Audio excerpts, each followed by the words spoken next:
Hello dear friends, welcome to exam गुरुजी।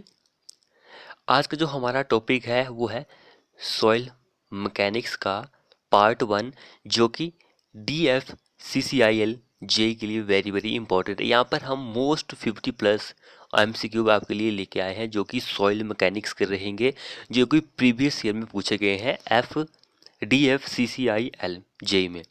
तो बहुत ही अच्छी वीडियो है। टॉप यहाँ पे आपको एक्सप्लेनेशन भी देखने को मिलेंगी, हिंदी और इंग्लिश दोनों में ही सेक्शन में आपको हमारे क्वेश्चन देखने को मिलेंगे। तो जितना हो सके यार वीडियो को अपने दोस्तों के साथ शेयर करें, और चैनल को सब्सक्राइब नहीं किया तो चैनल को सब्सक्राइब भी कर लीजिए, ताकि आपको इसी तरह की लेटेस्ट वीडियो मिलती रहे। तो आज का जो हमारा फर्स्ट क्वेश्चन है वो वेरी वेरी इंपॉर्टेंट है। क्वेश्चन देखिए हमारे पास क्या है। Indian standard code of practice, जो कि for design of raft foundation के लिए, वो कौन सा है। आपको जो आईएस कोड राफ्ट फाउंडेशन के बारे में बताता है वो कौन सा आईएस कोड है।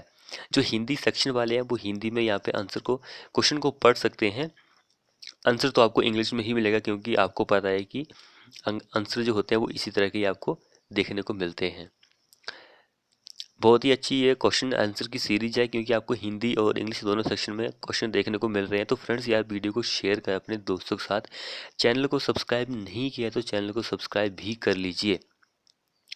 सो आपको ये फर्स्ट ऑप्शन पता ही है कि ये हमारा, कि ये आईएस कोड है, ये हमें किसके बारे में बताता है, पीसीसी और आरसीसी के बारे में आपको ये जानकारी देता है। तो इस क्वेश्चन का जो हमारा आंसर रहेगा राफ्ट फाउंडेशन के केसेस में, वो रहेगा ऑप्शन नंबर डी। ये आपको राफ्ट फाउंडेशन के डिज़ाइन के बारे में बताएगा। एंड ऑप्शन नंबर जो बी में दिया, सॉरी सी में जो दिया गया है, ये वाला आइस कोड आपको, जो हमारे पास सॉइल होती है उसके ऊपर आपको फाउंडेशन करनी है, उसके बारे में क्राइटेरिया प्रोवाइड करता है कि हमारी फाउंडेशन के लिए बेयरिंग कैपेसिटी कितनी होनी चाहिए, कहाँ पर हमें फाउंडेशन प्रोवाइड करनी चाहिए। तो ये सी इसके बारे में बताता है। डी जो है हमारे पास राफ्ट फाउंडेशन के बारे में बताता है कि हमें कितनी डेप्थ लेनी है, कैसे, कौन सा स्टील हमें यूज़ करना है। तो इसके बारे में ये आइस कोड बताता है। ये तो आपको पता है कि हमारा आइस कोड है। ऑप्शन नंबर बी में जो है वो कोई आइस कोड होता नहीं है। इसको आप, ये कंफ्यूज करने के लिए यहाँ पे बताया गया है। अगर हमारे पास इंडियन स्टैंडर्ड 800 होता तो आपको पता है वो स्टील के बारे में ही आपको बताएगा।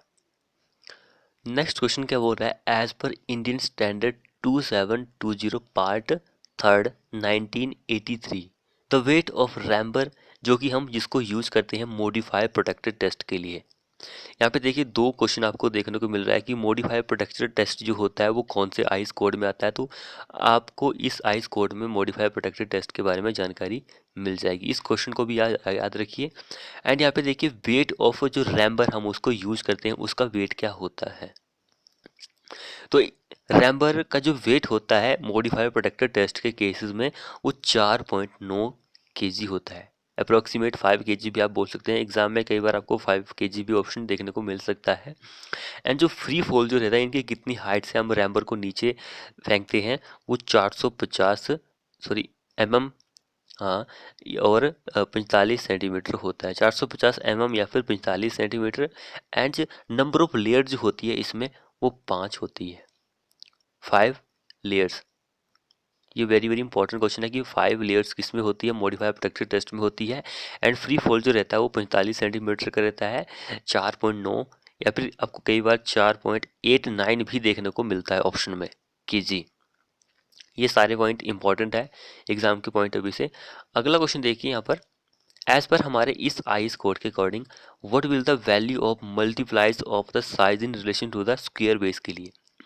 एस क्यू का यहाँ पे स्क्वायर का साइज पूछ रहा है, तो क्या होता है। तो उसका साइज होता है 1.2 होता है। आप हमारी वेबसाइट पर जा सकते हैं, वहाँ पर भी बहुत सारे मॉक टेस्ट आपको देखने को मिल सकते हैं। अगला क्वेश्चन देखिए। क्वेश्चन क्या बोल रहा है। अकॉर्डिंग टू हमारे इस आइस कोड के पार्ट वन के according, what will the recommended value of hardness multiplier for calculation of stability of a strong base के लिए। स्टेबिलिटी जो होती है स्ट्रॉन्ग बेस के लिए, उसका हार्डनेस वैल्यू क्या होती है, जिससे हम उसको मल्टीप्लाई करते हैं। तो वो होती है 0.8। सी हमारा इस क्वेश्चन में आंसर हो जाएगा। नेक्स्ट क्वेश्चन देखिए। According to Indian standard soil classification system, silt is symbolised with letter. Silt को हम किस सिंबल से डिनोट किया है हमने। सिल्ट को हमने एम से डिनोट किया हुआ है। सिल्ट जो है जिसको हम सिंबलाइज करते हैं, इनका उसका सिंबल जो होता है वो एम होता है। ऐसे ही सैंड का एस होता है, ग्रेवल का जी ही होता है, क्ले का सी होता है, एंड कार्बनिक पदार्थ जो होता है उसको हमने ओ से डिनोट किया है, कार्बनिक पदार्थ को, यानी कि ऑर्गेनिक जो मटेरियल होता है उसको हमने ओ से डिनोट किया हुआ है। अगला क्वेश्चन देखिए, the particle size of aggregate bigger than 4.75 mm but smaller than 75 mm is known as. तो यहाँ पे एग्रीगेट का साइज पूछ रहा है। अगर हमारा जो एग्रीगेट है उसका साइज जो है वो रहा है 4.75 से लेकर 75 mm के बीच में है, तो उसको हम कोर्स एग्रीगेट बोलते हैं। आपको पता ही है, अगर 0.75 से लेकर 4.75 mm तक है उसको हम फाइन एग्रीगेट बोलते हैं। तो यहाँ पर हमारा आंसर कोर्स एग्रीगेट हो जाएगा, डी करेक्ट आंसर बन जाएगा। अगला क्वेश्चन भी वेरी वेरी इंपॉर्टेंट है। क्वेश्चन देखिए, एज पर हमारे इस आइस कोड के according part 1 size of foundation block की जो साइज होता है फाउंडेशन ब्लॉक का should be larger than the bed plate of machine with A minimum all round clearance is. तो यहाँ पर हमारा जो ये वाला आइस कोड है इसमें आप फाउंडेशन ब्लॉक्स के बारे में जानकारी मिल जाएगी आपको। तो यहाँ पे मिनिमम क्लियरेंस जो होती है चारों तरफ, ऑल राउंड क्लियरेंस जो देती है हम, वो कितनी लेते हैं? तो वो हम लेते हैं 150 mm। 150 mm यानी कि 15 सेंटीमीटर हमारा करेक्ट आंसर हो जाएगा इस क्वेश्चन में। अगला क्वेश्चन देखिए, what does symbol S P indicate. S P जो होता है वो क्या इंडिकेट करता है? वेरी वेरी इंपॉर्टेंट क्वेश्चन है। एस पी क्या इंडिकेट करेगा? तो यहाँ पर आपको जितने भी सिंबल है वो पता होने चाहिए, क्योंकि एग्जाम में क्वेश्चन जो है पूछा जाता है इनको लेकर। तो यहाँ पे फर्स्ट ऑप्शन में देखिए हमारे पास ऑप्शन दिया गया है कि well graded sand. Well graded sand है तो इसका जो सिंबल होता है वो एस डब्ल्यू होता है। इस पॉइंट को आप याद रखिए। एंड यहाँ पे ऑप्शन नंबर सी में दिया गया poorly graded sand. Poorly graded sand जो होता है उसको हम एस पी से डिनोट करते हैं। जो हमारे पास सैंड जो है वो पोरली ग्रेडेड है। यहाँ पे देखिए सैंड जो है वो वेल ग्रेडेड है, इस तरह से आप इसको याद कर सकते हैं। सैंड जो है वो वेल ग्रेडेड है इसलिए एस डब्ल्यू। एंड जो हमारे पास सैंड है वो क्या है? पुरली ग्रेडेड है। सैंड जो है वो पुरली ग्रेडेड है, तो इस तरह से ये डिनोट होता है। इस तरह से दो और भी पॉइंट्स होते हैं वो भी आपको पता होने चाहिए, जैसे कि एक एस एम भी होता है। एस एम का मीनिंग जो होता है यानी कि जो सैंड जो है हमारा वो सिल्टी है। एम आपको पता है कि सिल्ट से हम डिनोट करते हैं, तो हमारा जो सैंड है वो सिल्टी है। इस तरह से एक और होता है एस सी। जो हमारा सैंड है वो क्लेई है, यानी कि क्लेई सैंड जो सैंड है हमारा वो क्लेई है, इसलिए एस सी हम उसको डिनोट करेंगे। तो यहाँ पे एस पी का मीनिंग क्या होता है? सैंड जो है वो पुअरली ग्रेडेड होता है। नेक्स्ट क्वेश्चन क्या बोल रहा है, which of the following is used in soil classification. Soil की क्लासिफिकेशन में हम किसको यूज करते हैं? आपको पता है कि सॉइल की क्लासिफिकेशन के लिए हम जो यूज करते हैं वो होता है प्लास्टिसिटी चार्ट। तो प्लास्टिसिटी चार्ट को ही हम यूज करते हैं सॉइल की क्लासिफिकेशन के लिए। अगला क्वेश्चन देखिए, यहाँ पे वेरी वेरी इंपॉर्टेंट है। इंडियन स्टैंडर्ड का जो स्पेसिफाई किया गया dash as the standard temperature for reporting the specific gravity.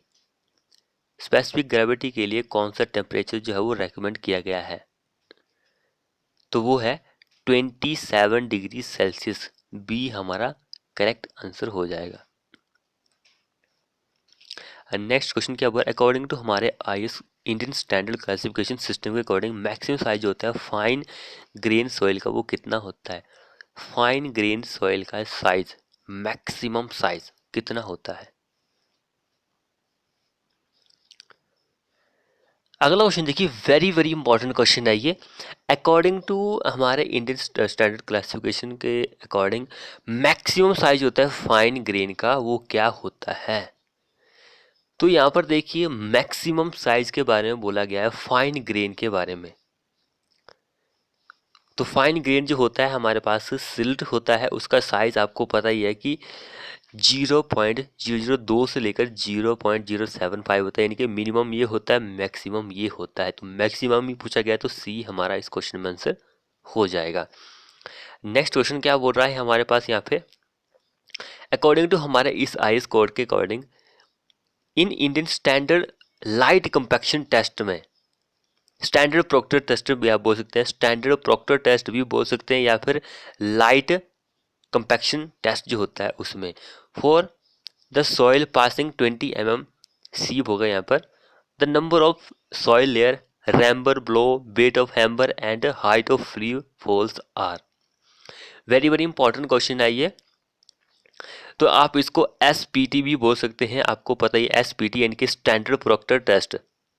इसमें अभी तो हमने पीछे डिस्कस किया था कि मॉडिफाइड प्रोडक्टर टेस्ट के बारे में, वो MPT था, ये SPT है।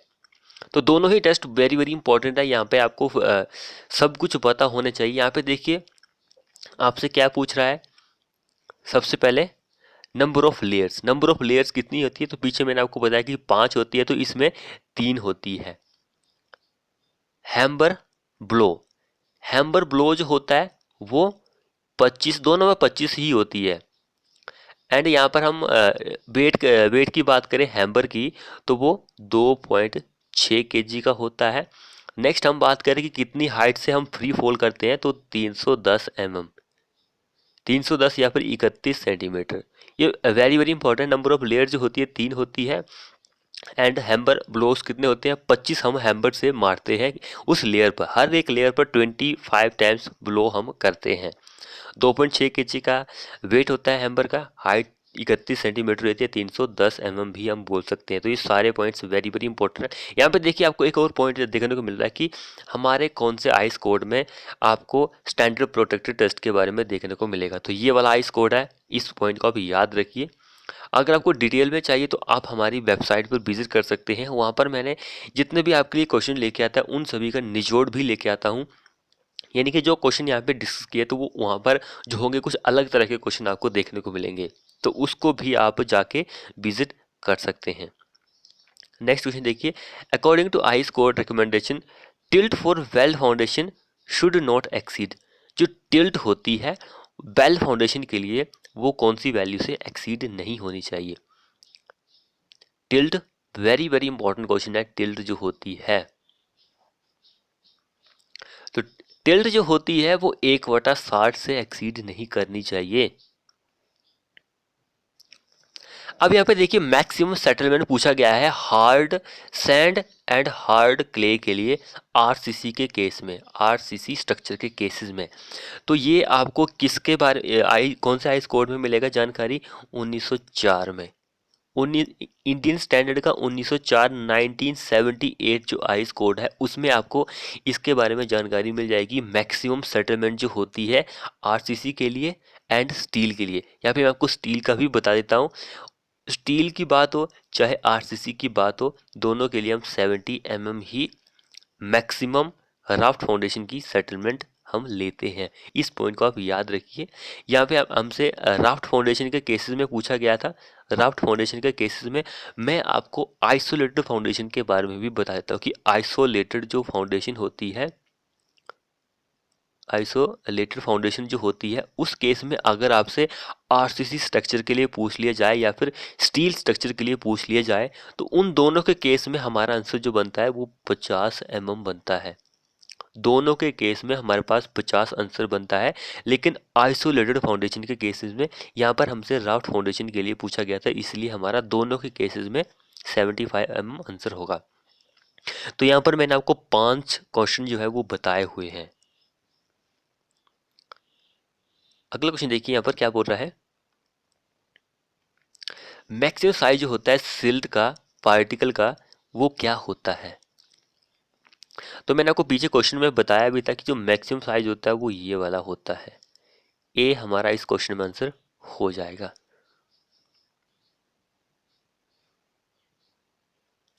अब यहाँ पे देखिए रेंज पूछ रहा है सिल्ट की साइज की, वो क्या रेंज होती है, क्या रेंज होती है, वेरी वेरी इंपॉर्टेंट क्वेश्चन है ये। तो इसकी रेंज ही यही होती है। यहाँ से यहाँ तक। क्वेश्चन उल्टा करके पूछ लेता है, लेकिन क्वेश्चन का मीनिंग वही होता है, ज़्यादा कंफ्यूज होने की जरूरत नहीं है इस क्वेश्चन में। अब यहाँ पे देखिए हमारे पास क्या क्वेश्चन पूछा गया है कि एज पर हमारे इंडियन सॉइल क्लासिफिकेशन सिस्टम के अकॉर्डिंग एम आई सिंबल होता है, वो फोर किसके लिए होता है? एम आई जो सिंबल होता है वो किसके लिए होता है?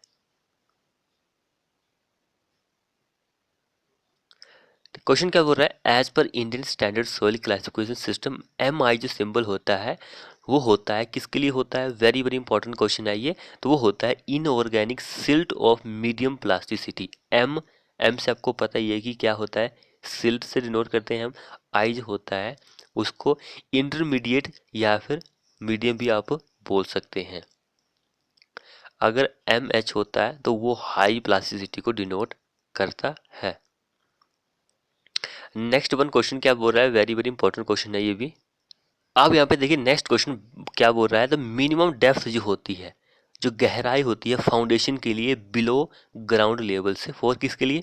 रेजिडेंशियल बिल्डिंग के लिए, अकॉर्डिंग टू हमारे इस आइस कोड के अकॉर्डिंग।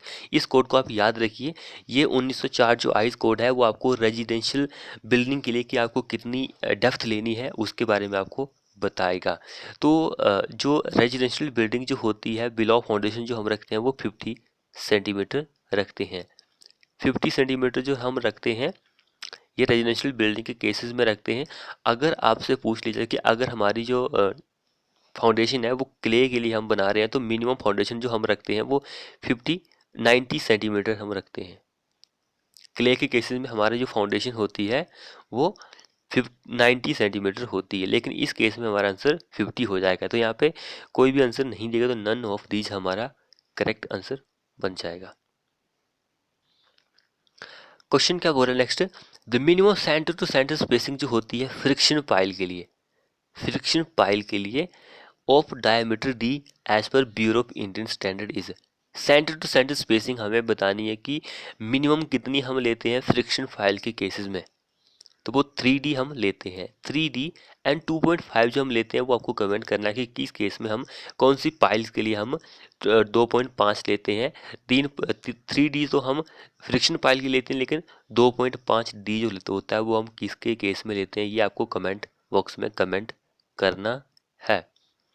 अगला क्वेश्चन क्या बोल रहा था? लिमिटिंग सेटलमेंट जो होती है raft foundation on sandy soil as per हमारे इंडियन स्टैंडर्ड कोड के अकॉर्डिंग।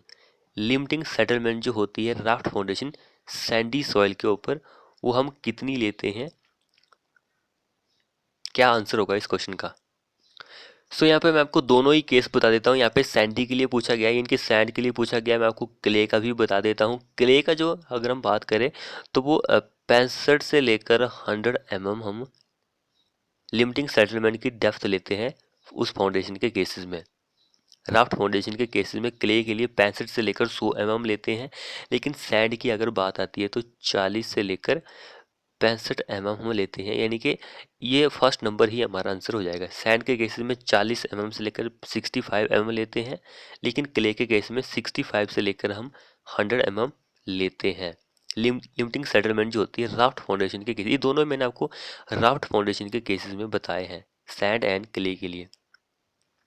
अगला क्वेश्चन क्या बोल रहा है? अकॉर्डिंग टू हमारे इंडियन स्टैंडर्ड कोड के अकॉर्डिंग एलोवेबल सेटलमेंट जो होती है राफ्ट फाउंडेशन ऑन सैंड के लिए। तो ये भी फिर से वही क्वेश्चन पूछा गया है कि ये आपको पता ही है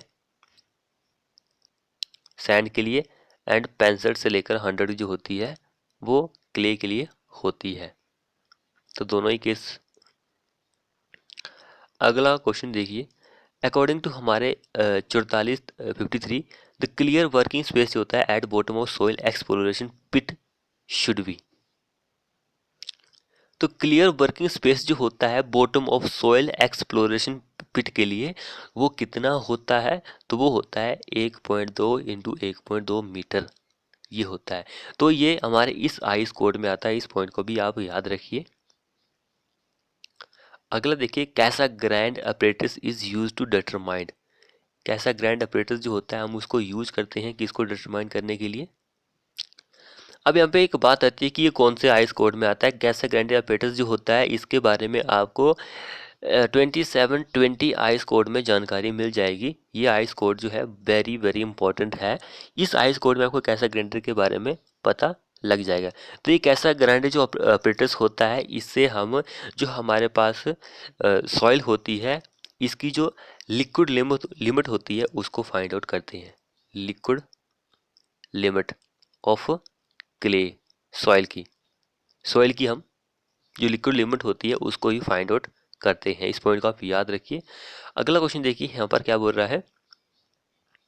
अगला क्वेश्चन जो है ये न्यूमेरिकल है। क्वेश्चन देखिए, a fine grain soil has liquid limit कितनी है, 60 है, एंड प्लास्टिक लिमिट कितनी है, 20 है। As per plastic chart according to हमारे इंडियन स्टैंडर्ड क्लासिफिकेशन के according the soil is represented by which following letter. Soil को हम किस सिंबल से रिप्रेजेंट करेंगे। सो यहाँ पर देखिए हमारे पास लिक्विड लिमिट भी गिवन है 60, एंड हमारे पास जो प्लास्टिक लिमिट है वो भी गिवन है। यानी कि हम प्लास्टिसिटी चार्ट को जो होता है उसको कैसे फाइंड आउट करते हैं, liquid limit minus plastic limit. 60 minus 20 40, हमारा option number B correct answer हो जाएगा। अगला क्वेश्चन देखिए, as per Indian standard soil with particle size कितना है, less than 75 micron is classified. कैसे हम उसको क्लासिफाइड करेंगे। इजी क्वेश्चन है। कमेंट बॉक्स में कमेंट कीजिए कि 25 का जो आंसर रहेगा वो क्या रहेगा।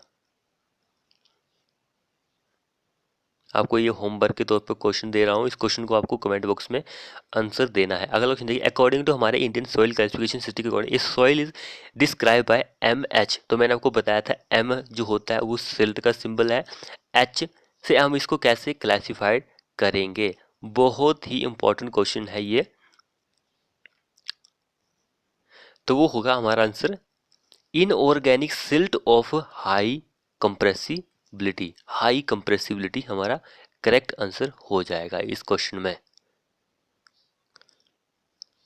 तो हाई कंप्रेसिबिलिटी करेक्ट आंसर होता है इस क्वेश्चन का।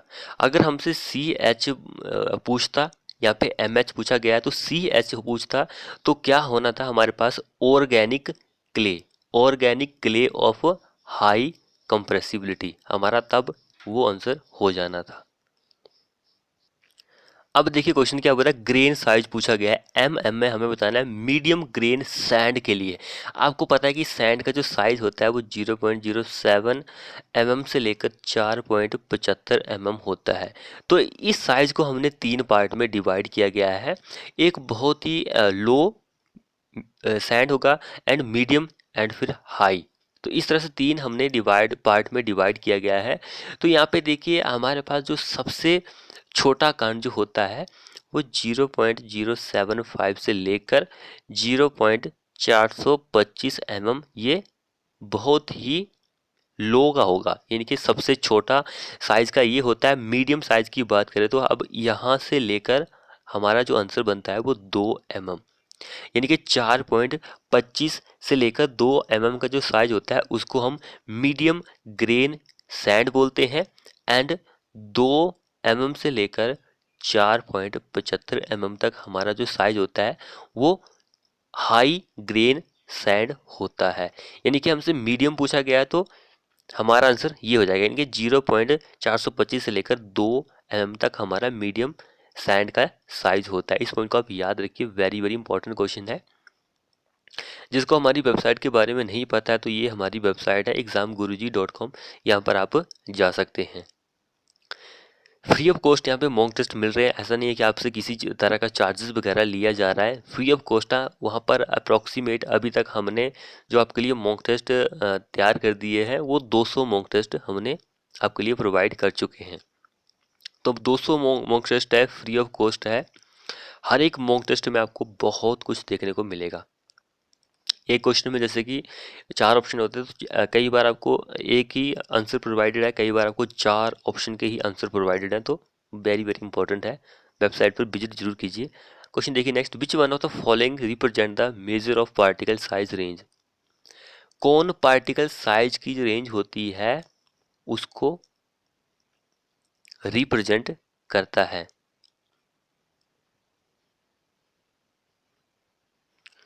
जो हमारे पास D 60/D10 का जो रेशियो होता है, इन दोनों का जो रेशियो होता है उसको हम CU बोलते हैं, यानी कि कोएफिशिएंट ऑफ यूनिफॉर्मिटी बोलते हैं। तो ये क्या करता है, कोएफिशिएंट ऑफ यूनिफॉर्मिटी जो होता है, इससे हम जो पार्टिकल की रेंज होती है उसको मेजर करते हैं। पार्टिकल साइज की जो रेंज होती है उसको मेजर करेंगे हम बी ऑप्शन के साथ, कोएफिशिएंट ऑफ यूनिफॉर्मिटी। इसका रेशियो D60/D10 का रेशियो होता है। अब यहाँ से क्वेश्चन निकलता है कि अगर हमारा CU जो है, यानी कि कोएफिशिएंट ऑफ यूनिफॉर्मिटी जो है, वो लेस देन 5 है, तो उसको हम बोलते हैं uniformly graded soil. Uniformly graded soil हम वो बोलते हैं अगर CU जो है हमारा 5 से लेकर 15 है। 5 से लेकर 15 है तो मीडियम ग्रेडेड सॉइल हम बोलेंगे, उसको मीडियम ग्रेडेड सॉइल बोलेंगे। अगर CU जो है ग्रेटर देन 15 है तो उसको हम वेल ग्रेडेड सॉइल बोलेंगे। इस पॉइंट को आप याद रखिए, वेल ग्रेडेड सॉइल हम उसको बोलते हैं। तो इस क्वेश्चन का आंसर बी हो जाएगा। अगला क्वेश्चन देखिए, as per Indian soil classification system inorganic silt of high compressibility defined by silt. Inorganic silt की बात हो रही है, हाई कंप्रेसिबिलिटी है, MH से हम उसको डिनोट करते हैं। अब नेक्स्ट देखिए यहाँ पर, as per soil classification system silt sand is denoted by. Sand जो है हमारे पास वो क्या है, सिल्टी है। SM होगा या फिर MS नहीं दिया ऑप्शन में, यहाँ पर क्या होगा इस क्वेश्चन का answer. Very very important question है ये, इसका आंसर C ही होता है। मैं तो आपको कंफ्यूज करने के लिए बोल रहा था कि आप इसका आंसर क्या लगाते हैं। मैं इन सभी के भी आपको आंसर बता चुका हूं कि क्या है, होते हैं। जो हमारा सैंड है वो क्लेई है, यानी कि क्लेई सैंड, या फिर जो हमारा सैंड है वो क्लेई है। मैं आपको याद करने की ट्रिक बता रहा हूँ कि सैंड जो है वो क्लेई है एंड सैंड जो है वो पोरली ग्रेडेड है। ये पॉइंट मैं आपको बता चुका है। सैंड जो है वो वेल ग्रेडेड है, ये सारे पॉइंट मैं आपको बता चुका हूँ। सैंड जो है वो सिल्टी है। इस तरह से ये सिंबल जो होते हैं डिनोट किए जाते हैं। अब इस क्वेश्चन में देखिए, in which type of soil more than half the total material by weight is larger than 75 micron IS sieve is. इस क्वेश्चन में क्या बोल रहा है कि ऐसा कौन से टाइप का सॉइल है जिसका मोर देन हाफ यानी कि 50% से भी ज़्यादा, यानी कि 50% से ज़्यादा या फिर 50% का जो भाग है, जो क्या हो रहा है कि 75 से ज़्यादा है, माइक्रोन से ज़्यादा है, या फिर आप ऐसा भी बोल सकते हैं कि 75 माइक्रोन पर रुक जाता है, तो उसको हम क्या बोलते हैं, कोर्स ग्रेन सॉइल हम उसको बोलेंगे।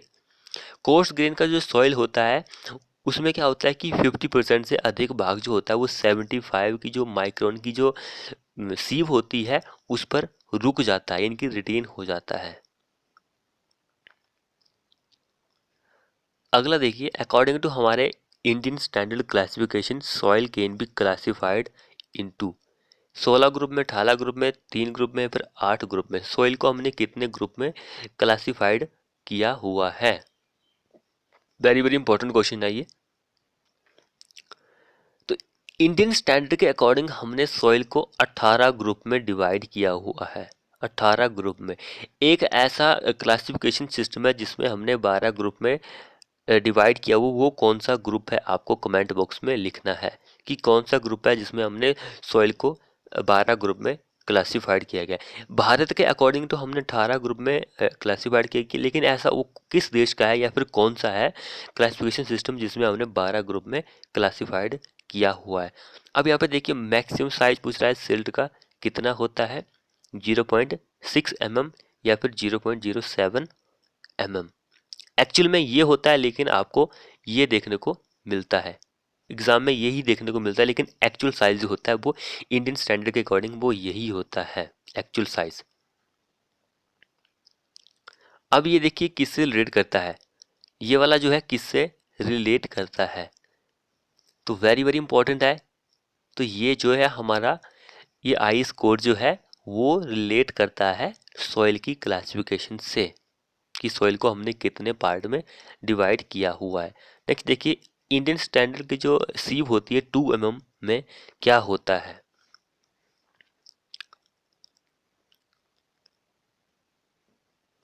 तो जो इंडियन स्टैंडर्ड की जो 2 mm वाली सीव होती है, उसमें जैसे कि सीव, ये हमारे पास सीव है, तो जितना भी ये स्क्वायर बनेगा यहाँ पर, जैसे कि ये स्क्वायर बन रहा है, वो 2 mm का ही रहेगा। उसको ही हम इंडियन स्टैंडर्ड की 2 mm वाली सीव हम उसको बोलते हैं। तो डी, प्रत्येक छेद जो रहेगा वो 2 mm का वर्गाकार आकार का होगा, यानी कि ये जितना भी आ रहा है ये 2 mm का वर्गाकार का बन रहा है, ये जो सीव बन रही है।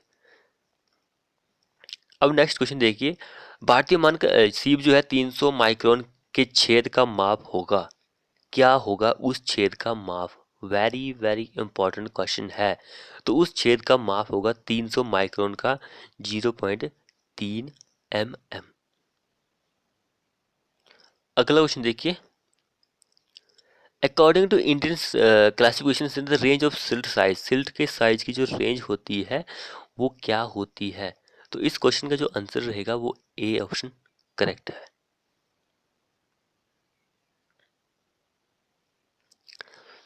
अब यहाँ पे देखिए, for compaction of soil in laboratory using Indian standard light compaction test the weight of hammer used for giving blow to soil is, weight of hammer. तो मैंने हैम्बर का वेट आपको बता दिया था कि 2.6 का होता है। नंबर ऑफ बॉल्स जो रहते हैं 25 रहते हैं। नंबर ऑफ लेयर जो रहती है वो 3 रहती है। फ्री फॉल जो रहता है वो 31 सेंटीमीटर का रहता है या फिर 310 mm का रहता है। तो सारी ही जानकारी मैंने आपको बता दी है। अगला देखिए यहाँ पर,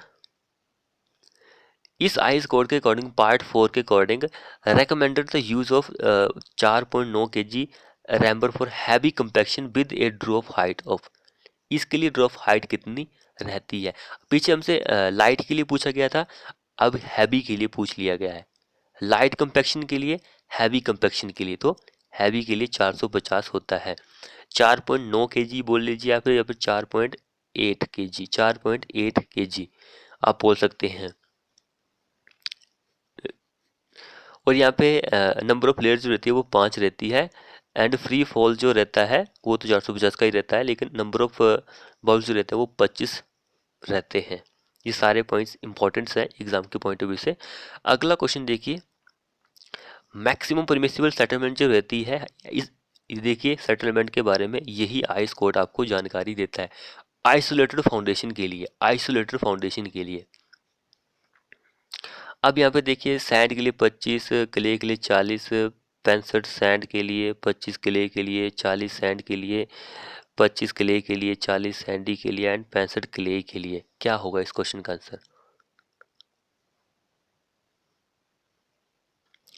अब यहाँ पे आइसोलेटर के लिए पूछा गया तो हमारा आंसर डी हो जाएगा। 40 mm जो लेते हैं हम सैंडी के लिए लेते हैं, 65 जो लेते हैं हम क्ले के लिए लेते हैं। लेकिन अगर राफ्ट फाउंडेशन के केसेस की बात आती है तो सैंड के लिए 40 से लेकर 65 mm लेते हैं एंड 65 से लेकर 100 mm हम क्ले के लिए लेते हैं।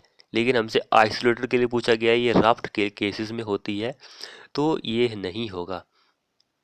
अब नेक्स्ट क्वेश्चन क्या बोल रहा है, प्लेट लोड टेस्ट की बात करते हैं। Pre loading recommended by Indian standard code is, pre loading जो होती है वो कितनी हम लेते हैं? वेरी वेरी इंपॉर्टेंट क्वेश्चन है ये। सबसे पहले तो बात आती है कि ये जो प्लेट लोड टेस्ट है वो कौन से आईएस कोड में आता है। तो ये जो आईएस कोड में आता है वो है इंडियन स्टैंडर्ड 1882-1965, ये वाला आईएस कोड है। इसमें आपको जानकारी मिल जाएगी प्लेट लोड टेस्ट के बारे में। अब ये जो प्लेट लोड टेस्ट है इससे हम अल्टीमेट बेयरिंग कैपेसिटी जो होती है उसको फाइंड आउट करते हैं सॉइल की। अल्टीमेट इनकी जो चरम होती है, अल्टीमेट बेयरिंग कैपेसिटी को फाइंड आउट करते हैं। इसमें जो प्लेट का जो स्क्वायर की एक प्लेट होती है उसका जो साइज रहता है, मिनिमम साइज वो 30x30 सेंटीमीटर का रहता है। मैक्सिमम की बात करें हम तो वो 75x75 की साइज की रहती है प्लेट जो होती है। अब यहाँ पे हमें एक प्री लोडिंग या फिर आप जिसको सीटिंग लोड भी बोल सकते हैं, seating load, seating seating load जो होता है वो भी आप बोल सकते हैं, तो वो 70 kg का हम लगाते हैं। ए हमारा इस क्वेश्चन में आंसर हो जाएगा। अगला क्वेश्चन देखिए, अकॉर्डिंग टू अलोएबल सेटलमेंट जो होती है राफ्ट फाउंडेशन सैंड के केसेस में, क्या होती है? बी करेक्ट आंसर हो जाएगा। ये क्वेश्चन बहुत बार रिपीट हुआ है, इसलिए कई बार यहाँ पे भी रिपीट हो चुका है। अब देखिए यहाँ पे आइस कोड के according what is the allowable settlement of isolated footing on cohesive soil. अब देखिए क्वेश्चन को कंफ्यूज करके पूछा गया कि कोहेसिव सॉइल के लिए क्या होती है। यहाँ पे कोहेसिव के लिए पूछा गया, अगर आपसे कोहेजन लेस होता तो सैंड हमारा आंसर होना था, कोहेसिव पूछा गया तो क्ले के लिए पूछा गया है। तो आइसोलेटेड फुटिंग की बात हो रही है, तो मैंने आपको सैंड के लिए कितना बताया था, 40 बताया था, 40 एंड उसके लिए कितना बताया था, 65 mm बताया था। यहाँ पे सेंटीमीटर में पूछा गया तो क्ले के लिए 65 होता है, या आप 6.5 सेंटीमीटर भी बोल सकते हैं। तो 6.5 नहीं दिया गया नियर बाय ऑप्शन, ये हमारा करेक्ट आंसर हो जाएगा। वैसे 6.5 सेंटीमीटर रहेगा, लेकिन नियर बाय ऑप्शन यही है, तो यही करेक्ट आंसर है। अगला क्वेश्चन देखिए यहाँ पर, मिनिमम डेप्थ जो होती है फाउंडेशन बिलो ग्राउंड लेवल के लिए, तो मैंने आपको बताया था 50 सेंटीमीटर हम लेते हैं। अगला क्वेश्चन देखिए, अकॉर्डिंग टू हमारे 1254 स्कोर के अकॉर्डिंग मैक्सिमम डिस्टेंस जो होती है between farthest corner of public building and their staircase should be, कितनी होती है? वेरी वेरी इंपॉर्टेंट क्वेश्चन है। तो वो होती है 30 मीटर, 30 मीटर होती है। तो फ्रेंड्स ये थे हमारे DFCIL जेई के लिए very very important top 50 questions. तो आपको हमारी ये वीडियो कैसी लगी? वीडियो को अपने दोस्तों के साथ शेयर कीजिए ताकि उनको भी वीडियो का फ़ायदा मिल सके, और चैनल को सब्सक्राइब नहीं किया तो चैनल को सब्सक्राइब भी कर लीजिए ताकि आपको इसी तरह की लेटेस्ट ही वीडियो मिलती रहे। तो थैंक यू फ्रेंड वीडियो देखने के लिए।